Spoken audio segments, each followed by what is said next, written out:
नमस्कार साथियों, भाई और बहनों। मैं संदीप प्रजापति रोज़ की तरह आज फिर अपने प्यारे बच्चों के लिए एक कहानी लेकर आया हूँ। आशा उन्हें पसंद आएगी। प्यारे बच्चों, एक बार की बात है, एक जंगल में बहुत सारे मेंढक रहते थे। वो टर-टर करते, कूदते रहते, खेलते रहते। उनके पास ही एक बड़ा-सा गड्ढा था।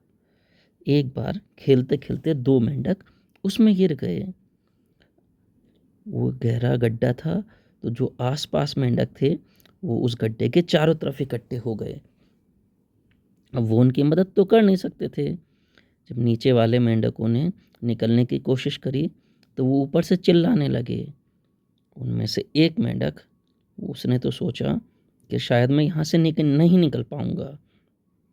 उसने 1-2 बार छलांग मारने की कोशिश करी, लेकिन वो नहीं निकल पाया।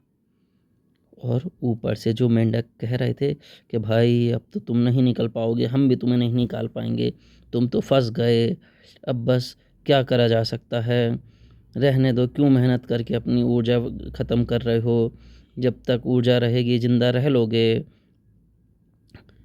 लेकिन दूसरा मेंढक वो कोशिश करता रहा। वो जो बाहर मेंढक थे वो चिल्लाए जा रहे थे और जो अंदर वाला मेंढक था, एक तो शांत बैठ गया। उसने सोचा अब कुछ नहीं हो सकता, अब मैं बाहर नहीं निकल सकता। लेकिन एक मेंढक बार-बार छलांग लगाने की कोशिश करता। पहले थोड़ी ऊँची छलांग लगा पाता, फिर और अपने अंदर ताकत लाकर एनर्जी भरकर फिर और छलांग लगाता और वो छलांग लगाते-लगाते बाहर आ गया। तो जो बाहर मेंढक थे, उन्होंने उससे कहा, क्या हमने तो सोचा था कि तुम नहीं निकल पाओगे, इसीलिए हम तो सिर्फ़ ये कह रहे थे कि तुम कैसे आओगे? तुम नहीं निकल पाओगे।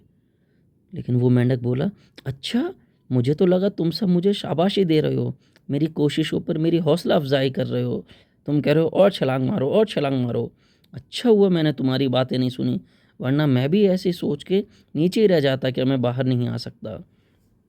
प्यारे बच्चों, इस कहानी से हमें शिक्षा मिलती है, अक्सर जब हम मेहनत करते हैं तो कभी-कभी होता है हम सफल नहीं हो पाते।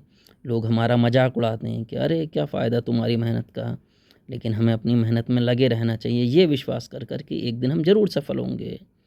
भाइयों और बहनों, अगर आपको इस तरह से मेरा रोज़ का कहानी कहना पसंद आए तो कृपया मेरे चैनल को लाइक और सब्सक्राइब करें।